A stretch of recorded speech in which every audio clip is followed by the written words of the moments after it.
Yes, us, girly pops. It's Finny. I'm back with another reaction video. I am doing my normal motions, but I don't have the camera on today because I need to give my skin a break, and also I'm having terrible allergies right now. It rained in my area, and I don't know. All the trees decided, "Hey, I'm a male tree. Let me cause trouble because that's what men do." We are going to react to Amber's newest upload called Opening Up About My Health at 500 Pounds. Weigh in, episode 4. Okay, well, I'm sure this will be extremely exciting. Cannot wait. I think I'm sick with something. There's so much shit going around, it's not even funny. Anyways, let's get into this video, shall we? Hello, welcome to a new weigh-in video. So today is Tuesday the 15th. Let's literally get right into the questions. Are you in a lot of pain at this size? I have always been big. Even as a kid, I was always the fattest one in the room. That has not changed now. So this means I am used to my size. My muscles are I am used to this. So no, I don't have as much pain as what people probably think. I don't believe that for a second because she fluctuates so much, and because of her size, there's obviously going to be a lot of pressure on her joints. She acts like, "Oh, I'm so strong because I can carry around this weight," but that's not really how it works. Your joints eventually will be starting to get really angry at you. Your muscles are not growing because your lifestyle is not active. So you wouldn't be able to gain the muscles that would be needed to carry yourself around. Also, I know her lower back hurts because when I was heavier, my lower back hurt me all the time, and Amber is over twice my size. So, and we're the same height. So there's no way that she's comfortable in this body. I have. I always catch people thinking I look uncomfortable or I look like I'm in pain, and it's I don't feel those things. There have been times in my life, especially at my heaviest, where I had a lot of lower back pain due to my belly because my belly carries a lot of weight, so it's heavy. So especially It at my still heaviest, does. a lot of back pain. The most pain I do feel is when I'm grocery shopping. If I'm on my feet for an hour and a half, the heels on my feet do hurt. I mean, just But that tells me that you're not, again, not being honest about stuff because you are in pain when you're moving. I mean, being sentient, yeah, you're not going to be in as much pain because your joints aren't being used and your muscles aren't being used, what there is of them. So to be like, "Oh, well, it's only when I'm moving," yeah, of course, duh. imagine I am over 500 pounds. I have very small feet, but for the most part, I'm not in really that much So pain. No. As sad as dainty. this is, the pain is more mental and emotional. What did you mean by I planned my whole day around this in your What I Ate Today video? So I think they're referring to I think that's pretty self explanatory. She wanted one certain meal, so she planned her whole meal day around it. I don't think she literally meant she planned every action that she was doing around that one meal. I don't think that's true. I think she meant caloric intake. this clip. All right, you guys, it is time for my first meal. I planned my whole day around this. So some days I like to plan my meals and some days I don't. If I know I'm gonna order takeout for a certain day, or if I'm gonna go out with my mom, whatever it may be, and I know that there's a certain meal that is a larger amount of calories, then that is the first thing that I log. So that I know, okay, this sushi is 900 calories. Now let me There's no way that sushi was 900 calories. I'm sorry. I don't believe that for a second. You know what? I'm going to do some research. Give me 1 second. Let me try and look this up. Okay, so just looking at this website here, it's saying that a deep fried California roll, which is what she had. I don't care if she's saying, "Oh, it was lightly fried" or whatever. It's 632 calories for one. So let's up that. It's almost 1,300 calories for two. Now, is this exact? No, obviously. This is like it looks like a prepackaged food. But let's look at something else. Let's look at another, just in case. But this says it's about 1,300 calories. Okay, so this has a picture of what Amberlynn was eating. So this is saying that a deep fried California roll, and usually the rolls are like 8 pieces of sushi. That's normally how they come. So this is saying 625. I don't know why it says 1 cup, but it's another one that's saying that 2 of them would be about 1,250 calories. So again, she is way off with her caloric intake because, she likes to blame other people for estimating what she's eating. But here are 2 examples saying that a deep fried California roll, which is what she had, is 600 calories. See, and this is a crispy California roll, which has tempura inside of it. So that's a little bit different. So we're going to up this to 8 pieces. It's 415 calories. So this is not fried. This has tempura inside of it. So it's not a deep fried roll. Again, this is, like I said, tempura. So it's got little crispies inside of it. So let's put in 16 pieces since that's what she ate. So if she had tempura and it wasn't fried in oil, it would be 830 calories. Again, this is closer to what she's saying. So I'm sure she put in crispy California roll instead of a deep fried California roll. Once more, not being honest. Yeah, I think she ate probably about, I'm going to go on the lower end. I'll say she ate about 1,200 calories with that roll, or 1,250 calories with that roll. So she's off. Once more. Plan my meal around that. It wasn't that I was planning my day, like my activities and what I was doing around the sushi. It was just planning my meals around it. What's a misconception you hear about your lipedema or lymphedema? Without a doubt, there's 2 things. Oh, no. It's either how much harder it is for me to lose weight, which I'm not going to talk about that because I feel like I talk about that a lot. I'm going to talk about the fact of how much the swelling affects my body and how much my body can move just overnight based on my swelling going down. A lot of people think that I'm exaggerating when I say that, like, wow, my breathing is so much better. My walking is so much better. My stamina is so much better. I waddle less when I walk, but I literally unswell. And sometimes from losing 5 pounds. I don't believe that. Sometimes that literally can just happen overnight. People think I'm exaggerating, and I promise I'm not. I am so much more mobile when I'm not swollen. When I am swollen, it is a lot harder for me to get around. What makes it harder for me to get around is my skin is tighter. It reduces my range in motion around my joints, my ankles, just everywhere. Genuinely, it makes my legs feel like cement. This is actually true. I've heard it from multiple people who suffer with lymphedema. It does swell up, and I'm not denying Amberlynn this portion. I truly do believe that especially her legs, because it is so prominent on her legs. I know it's on her arms, and I think it's on her stomach too. And the thing is, when it comes to losing weight, that is not weight that you can lose. It has to be surgically removed. So I do understand that, and I do understand that it swells up.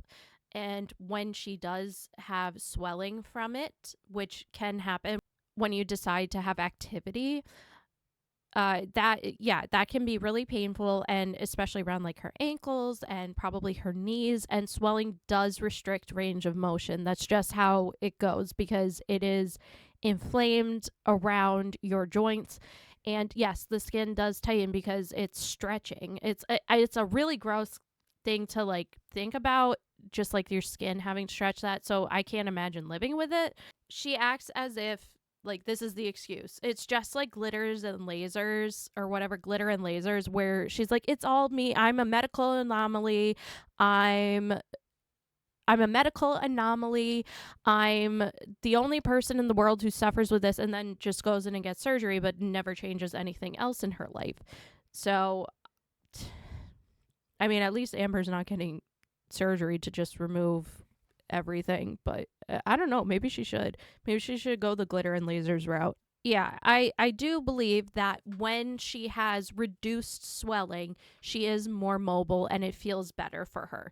Obviously, that would be for anything. I mean, that's just how it goes. I have like arthritis in my knees because I've had bad knees since I was a kid, because I actually have a condition with my knees where my kneecap is not center and it kind of points out to the side. So they've hurt my entire life, and I do have like some arthritic issues with the joints. So I understand days when it's like raining, or I can always tell when it's raining because my knees hurt so bad. But when I have days where they're kind of swelling a bit, it is harder to move. It's harder to function. It's very uncomfortable. So I do understand the swelling factor. The problem is that she constantly uses it as an excuse. Oh, I have 10 pounds of water weight. Oh, I have 20 pounds of water weight. It's all because of my lymphedema. And that's just not accurate. Like, it's just not how it works. And it's not every single time, because there are some times where you're more immobile than other days. So, and the other thing is, too, I'll give glitter and lasers this. At least with her lymphedema, whatever she has, her lymphedema, she did use some of the techniques. Do I think she was doing it all the time? No, because she didn't wear compression all the time. But she did dry brushing and lymphatic massage and whatnot. So she was attempting to change and attempting to reduce the swelling. Amber doesn't do any of that. She never wears anything that's compression, which would help with swelling and mobility.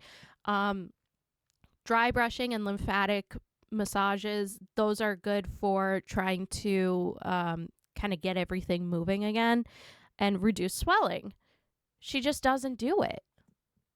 Big concrete cements, and that's why I waddle more. It's harder to move my legs. And when I'm swollen, I am more lethargic. Also, it's true, it does become very much like concrete. Lots of people who have this condition say that it feels like it's just become so stiff, it's concrete.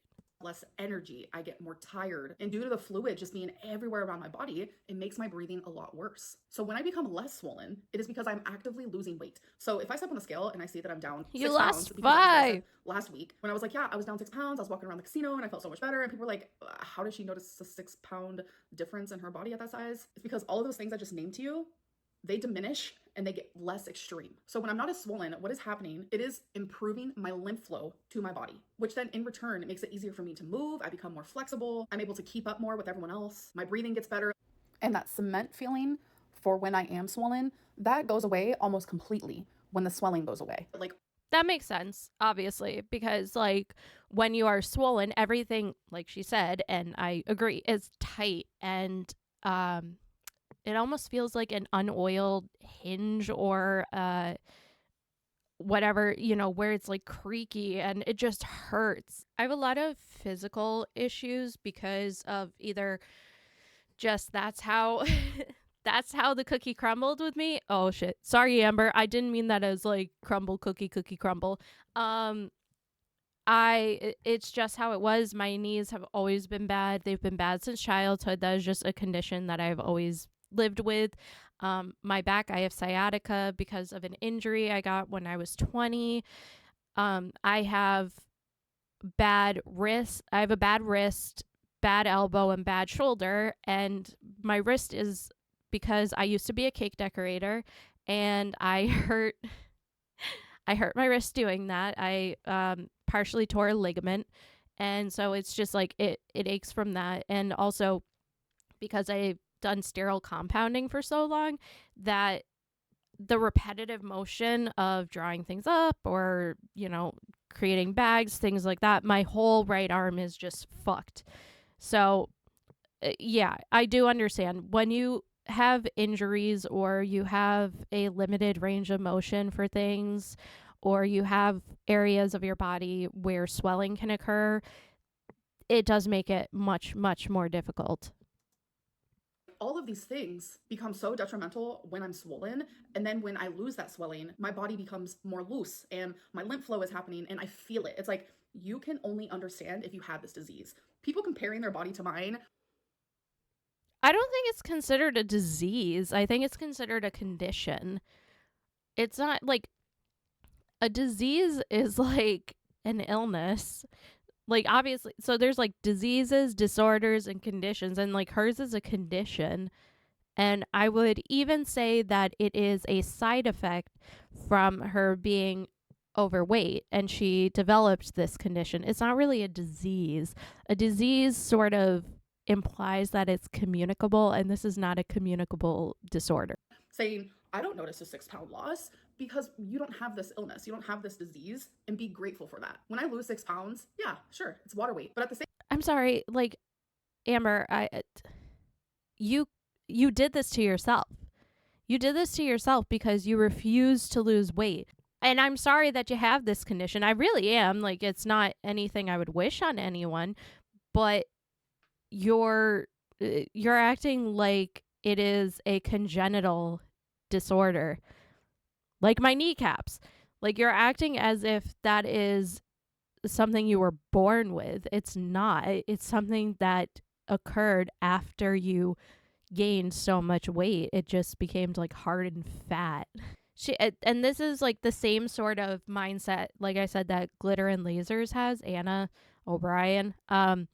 She has the same mindset where it's like, this just happened to me.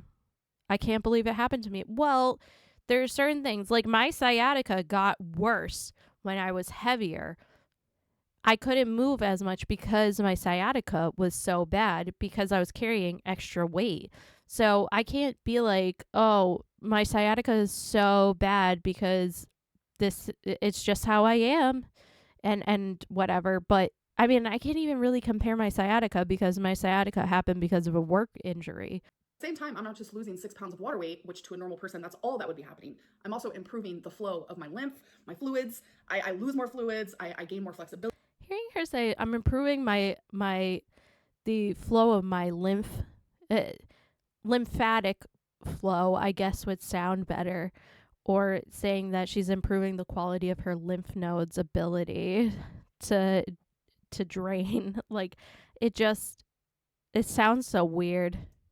And motion, and my skin's not as tight. Like, the list can go on and on. So what I'm saying is, it's not the 6 pounds that I'm feeling. It's the symptoms of my lipedema and lymphedema that get better and improve when I am actively losing weight. Then say that instead of being like, oh, I lost 6 pounds and now I can move better. Say, I lost some swelling, or my swelling decreased and now it feels better to move because it doesn't feel so much like cinder blocks on my legs. That is what I'm talking about. So to the average person, to hear me say, oh, I felt so much better after losing 6 pounds. Yeah, that's a pretty vague statement. So when you hear me just say that, it's like, girl, what are you talking about? Because I don't sit there and tell you guys about all of the symptoms that actually become less problemsome when I'm on track. Less problemsome. Less problem. She smashed two words together. Problemsome. Problematic and worrisome. Problemsome. And when I'm losing weight. And sad reality is, as easy as it is for me to feel better, it's also really easy for those symptoms to flare up again and get worse again, even by things that like are normal to the average person, like sitting in the car for too long or just walking and being on my feet for an hour. All of those symptoms can come back even if I am on track, because gravity, when my legs are down, my legs become swollen. Yeah, thank you so much for that. No way, dog. I didn't know that. It's a lot. Lipedema and lymphedema has been detrimental to my life, and it is very confusing and hard to explain to a bunch of people who like don't understand it. And if you do research, not even a lot of doctors understand it as well.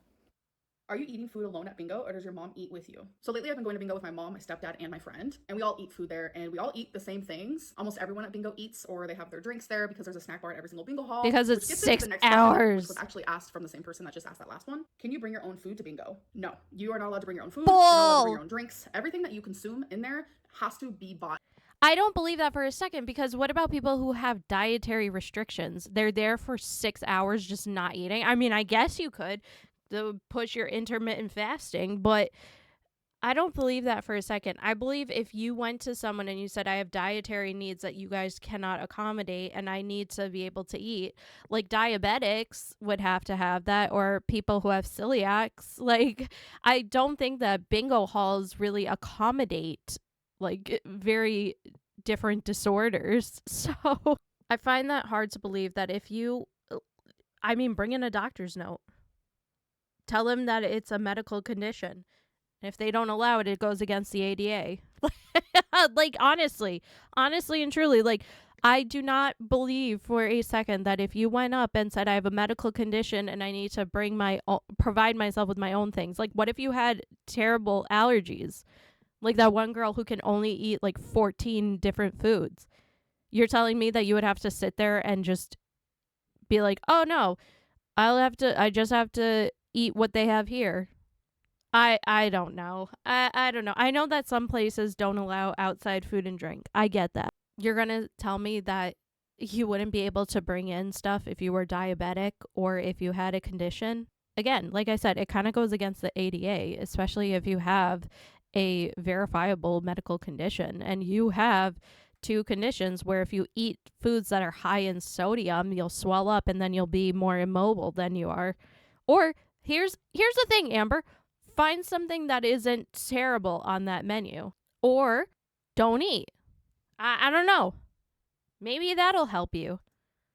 From the bingo hall. All right, guys, now let's talk about the goals I had last week and did I succeed in them? So my first goal was to order takeout and have it delivered to my home only 3 times a week. And my second goal was to have a better weekend than I did before. So for the takeout, I ordered Hawaiian on Wednesday, McDonald's on Thursday, and Indian on Sunday. So that's 3 times. So I was successful in that goal yet again. So I have been successful in that goal every single week so far. So my second goal was to have a better weekend than I did before. I chose that because the Sunday was horrific and I overate on my calories and I just really did not want that to happen. So was I successful? I was. Yes, I was. So on Sunday, I ordered Indian food and I actually ate that throughout the day. And that was all that I ate because when you order Indian, they give you a lot of food, especially when you order vegetable biryani. So I was able to split that for 3 meals. Yeah, because it's like 3,000 calories. To a burger joint and I got a freaking salad. Everyone got burgers and then one of my cousins actually got these like spicy wings and I was like, oh my god, that looks so good. But the fact that I chose to get like a really good salad instead of a burger with fries, it didn't make me feel like I was being controlled by food. It didn't make me feel powerless, which around keep patting yourself on the back. I mean, hey, listen, at least you got a salad, right? And didn't get something else. Wonderful. Great job. Food, sometimes I do feel like that. So yeah, I was successful in both goals. So now I have only one goal for this coming week. So I have a meal plan for this week and I want to follow it 5 days out of the 7. But I will tell you guys next week if I did it. All right, let's talk about how my week went. I counted all my calories and I did not go over at all. So Noom wants me to eat between 2,600 to 3,400. So out of the 7 days, I ate below the 2,600 5 days out of the 7. But then there were 2 days where I ate below the 3,400. So I do weigh in daily because Noom wants you to do that. And I have been enjoying it. Like it hasn't been bothering me, seeing the fluctuations.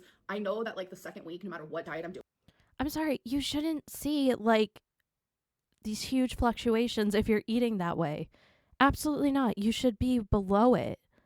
What is going on? I never lose that much weight. I could be counting calories, I could be doing Weight Watchers, I could be doing Jenny Craig. This has happened on semaglutide, Ozempic, like it literally doesn't matter. So when the scale was going like this the whole week, I was like, okay, this is the second week. That's usually exactly what happens because this was the second week of me doing Noom. So anyways, let's get into my weigh-in. Last week I was 518.0 and today I was oh god. This is gonna be a new thing. I have to do drums. That's annoying. Before I tell you guys it hurts. Today I was 517.0. So are you kidding? Are you kidding me? She lost 1 pound? That means I'm only down a pound, but I am genuinely okay with that. I just gotta. How? You're eating below the required amount that Noom says will get you to lose weight, and you are only down 1 pound? How in the fuck does that make sense? Mathematically, logically, physiologically, how? Someone explain it to me, okay? I'm not a dietitian. I'm not a nutritionist. I'm not a doctor. But for me and my brain, it's like that doesn't add up. It just does not add up. Gotta keep trucking, gotta keep doing my thing, gotta keep paying attention to what I'm eating. Doing your thing. Anyways, I hope that you guys did enjoy this video and I'll see you in my next one. Bye. Hello. Oh, no, we're not restarting that. Fuck no. What? Question mark. What do you mean you're only down 1 pound? 1. Amber, taking a shit could mean that you lost a pound. Taking a big piss could mean you lost a pound. Over the whole week, you are only down 1 pound? Oh my god, this is insane. I mean, lose a pound a day, you'll be down 365 pounds in a year. I cannot believe that. She's lying. She's just lying to us. She's lying about what she's eating. She's lying about the caloric intake. She's lying about all of that because there is no way, not a single way, logically, just my brain can't compute. My brain is literally fried. Okay, that doesn't make any sense. Oh, Lord. Okay. All right. Well, that's going to do it for this video. It's a short one. I know. Look at these shorties coming out. I did record a different video and then I realized that like there was some wrong information in it and now I need to figure out if I should just edit it or scrap the whole thing because it was boring anyway. It was her eating and I was like, I'm going to have to cut out big portions of this because it's just her eating and it's so I hate watching it and I don't think anyone else enjoys watching it, so I may just skip that video. But whatever. I got this one to edit and I got the other one to edit. So, and I'm going to put them out. So there's some stuff whilst my husband has commandeered the computer.